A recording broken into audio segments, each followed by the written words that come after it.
Heading into round 13, the ladder is looking crazy, the top 8 in particular. The Penrith Panthers are on top, but there are 5 teams on 16 points. That is the Panthers, the Bunnies, the Sharks, the Broncos, and the Storm. And to round out the 8, we have the Dolphins on 14, followed by the Warriors and the Canberra Raiders. Outside the 8s, we have Manly on 13, the Titans on 12 along with the Roosters, that's 10 and 11, followed by Newcastle on 11, at 13, 14, 15, the Parramatta Eels, the North Queensland Cowboys and the Canterbury Bankstown Bulldogs all on 10 points, followed by the West Tigers on 8, along with St. George, who did win this week. Man, there are plenty of upsets, eh? And speaking of the results, let's take a look at how our tipping went. A 2-pack of ass! 2 from 8, what a terrible week. And the bakery may as well be out of business because we didn't hit any try scorers. A super memorable week for all the wrong reasons. I honestly didn't think I had this type of performance in me. I'm ashamed. I am ashamed. Let's take a gaze at what round 13 has to offer with these origin affected sides.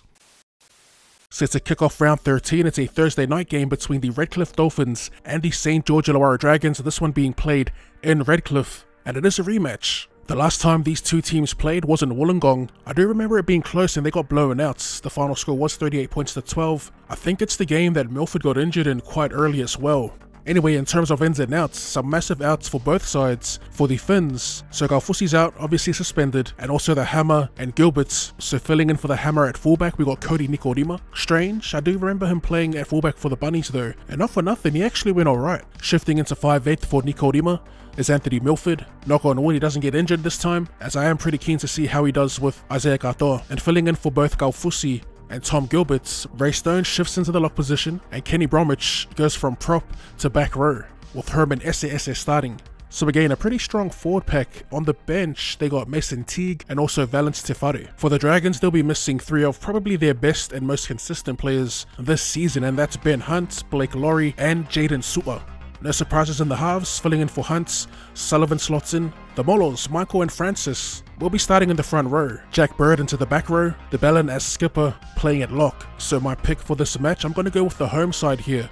A cheeky little bounce back win for the Dolphins last week. They were pretty shocking against Melbourne. They definitely could have made a contest of it, but their discipline has continuously let them down in most of their matches. If you know the Dragons without Ben Hunt, I'm not too sure what the win percentage is, but that's the tipping point for me. I know last time these two teams met, the Dragons forward pack, they low-key rolled the Finns late. That's my only worry for this. But yeah, we're going to take the Finns for the bounce back. They'll be looking to lift, especially in front of the home crowd, and especially after a terrible performance last week. We'll take them 13+.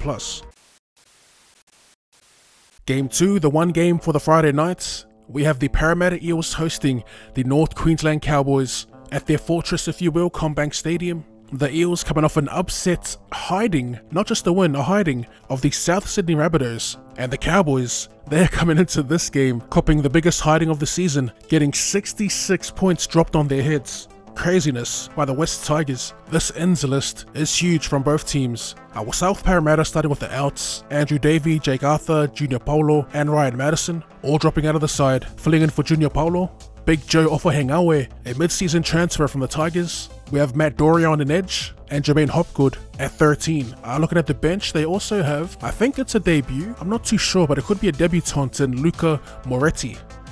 For the Cowboys, they'll be without Marita Ulangi, Ruben Cotter, Tom Dearden, and Valentine Holmes, all off to sweep the Blues. Jumping onto the wing for Marita Ulangi, we have Robert Derby, unfamiliar name, could be a debutant, and jumping in the centres for Val Holmes, Zach Labut. Ben Hampton makes his way back into the 6 for Tom Dearden, and filling in for Ruben Cotter at lock, Jake Granville, the Mr. Fix-It. They've also got Griffin Name making his way back onto the bench, along with Jermaine Taunor-Brown, and also named in reserves, Jason Daumalolo, so you could expect him back into the 17. So the Cows forward pack, despite missing Ruben Cotter, will pretty much be full strength, especially with Daumalolo coming back from injury. You could kind of tell when he was playing earlier in the season that he wasn't at 100%. My pick though for the Eels, it's hard to tip against them at home. Like I said, it's a bit of a fortress.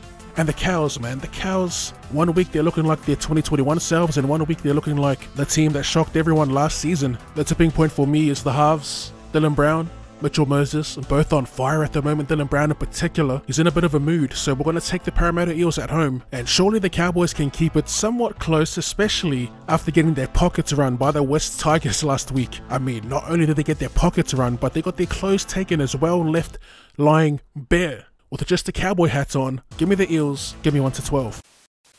Next up, we have the game of the round. One of two for Super Saturday. The New Zealand Warriors host the Brisbane Broncos at McLean Park, Napier. So a home away from home for the Wars. Ins and outs, we'll start off with the Warriors first. They'll be without Dylan Walker and Wade Egan, both massive outs. But a super exciting talent makes his way into the starting side for the Warriors, and that is Luke Metcalf in the 6. I'm so gassed to see how he goes back from injury. I think it's his first game officially for the Warriors, no? Correct me if I'm wrong. I know we got a preseason game in there somewhere. Freddie Lussick takes Wade Egan's spots, and coming onto the bench in the 14, Bailey Surinen. Josh Curran also back on the bench, with Jackson Ford making his way back into the starting side. Now, for the Broncos, they are missing Paddy Carrigan, Payne Haas, Reece Walsh, Selwyn Cobbo, and Tom Flegler. 3 middles is so harsh. They do have a big end though, and that is Adam Reynolds. He makes his way back, filling in for Reece Walsh. Tristan Saylor, another player that I'm excited to see play this week. It's even better that both him and Metcalf are playing in the same game. But yeah, Saylor in at fullback, Dean Mariner on the wing for Selwyn Cobbo, Keenan Palacia into the starting prop position, and Kobe Hetherington in his preferred position, I reckon. At lock, filling in for Paddy Carrigan.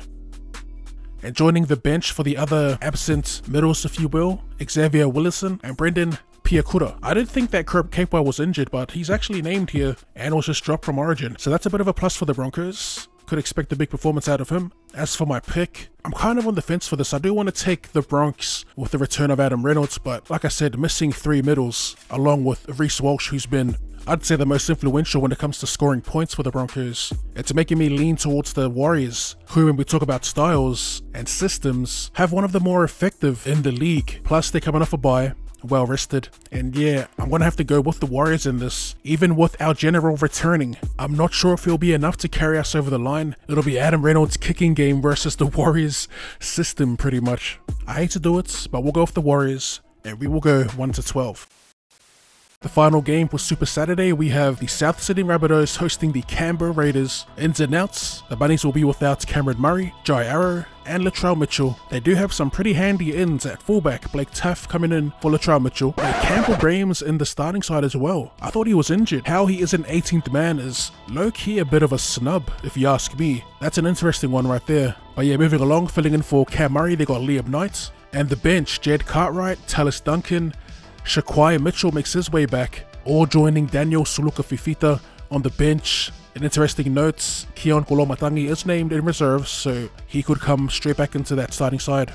For the Raiders, they will be without Elliot Whitehead, Hudson Young. Their ends, Corey Hadawida-Naida, he jumps into the back row. Corey Horsburgh also jumps into the back row, with Joseph Tapine moving to lock. As for my pick, I mean, scrolling through all these matches this week, it's hard to go against the favourites, eh? We'll be taking the Bunnies in this one. At Accor Stadium, coming off, like we said earlier, a pumping from the Eels. It should be a grind though. Akudi Walker gets the captaincy. Players that were unlucky to crack the Blues, like Totola, Damien Cook, looking for big performances from them. Campbell Graham as well. I'm still surprised that he is an 18th man. I'll be talking about that match too. But yeah, not too much on this. We'll take the Bunnies without Latrell, and another close one, 1-12. And for the final game of this shortened round 13, we have the Newcastle Knights hosting the Manly Warringah Sea Eagles at McDonald Jones Stadium. In terms of ins and outs, starting with the Newcastle Knights, they are without Tyson Frizzell, so Jack Johns will be filling in the back row. They also have Tyson Gamble starting in the 6. I like that move, with Kalen Ponga moving back to his preferred position, pushing new recruit Lockie Miller into the 14. So I'm guessing like a Connor Watson type of role that we've seen from the Knights in the past. Maybe like a Dylan Walker type role coming off the bench. For Manly, they'll be without all 3 Trebojeviches. Ben going down with a hammy injury last week. Jake out for like 6 weeks as well. And both DCE and Tom on Origin duty. So filling in for Tom at fullback, we have KO Weeks. Cooper Johns moves into the 7. Sean Kepi moves into lock for Jake Trbojevic. Samuela Fainu jumps into the back row, and Christian Tuipolotu joins the bench. Again, another outside back on the bench. As for my pick, we'll keep it short and sweet. I do think it'll be a bloodbath here from the Newcastle Knights. I am a little surprised to see KO Weeks get the number 1 jersey over like a Ruben Garrick, who's been pretty decent for them at fullback filling in the past. But yeah, I like the Knights at home. I think Gagai, Kalen Ponga, looking for massive performances from them. I also like Tyson Gamble back into the halves and just KP back at fullback in general. Maybe the Saifitis feel some type of way not being in the mix at Origin. We could see big performances from them. And yeah, the same could be said for a guy like Haumole Olakau'atu. And yeah, I think there's just too many question marks surrounding this Manly side. Will we see consistency from Josh Schuster coming off a cracking game last week? He'll be another one to watch for Manly. But yeah, like I said, I do like the Newcastle Knights in this, and we're going to go 13+. So to wrap our picks for round 13, it's all favourites. I mean, if I were to go with an underdog, it would most likely be like, I'd say a Canberra Raiders, even the Broncos potentially. But yeah, we're playing it safe this week. After an abysmal round 12, we are taking the Finns 13+, the Parramatta Eels 1-12, the New Zealand Warriors 1-12, the South Sydney Rabbitohs 1-12, and the Newcastle Knights 13+. As per, we'll be throwing up a list of try scorers, aka OddSquad Bakery, and that concludes our round 13 tips and predictions. Don't forget, if you have tips and predictions of your own, let me know in the comment section down below. If you did enjoy that, be sure to run straight to that like button, and for more rugby league related content or more content in general, be sure to sub to the channel. Thanks for tuning in, and I'll see you later.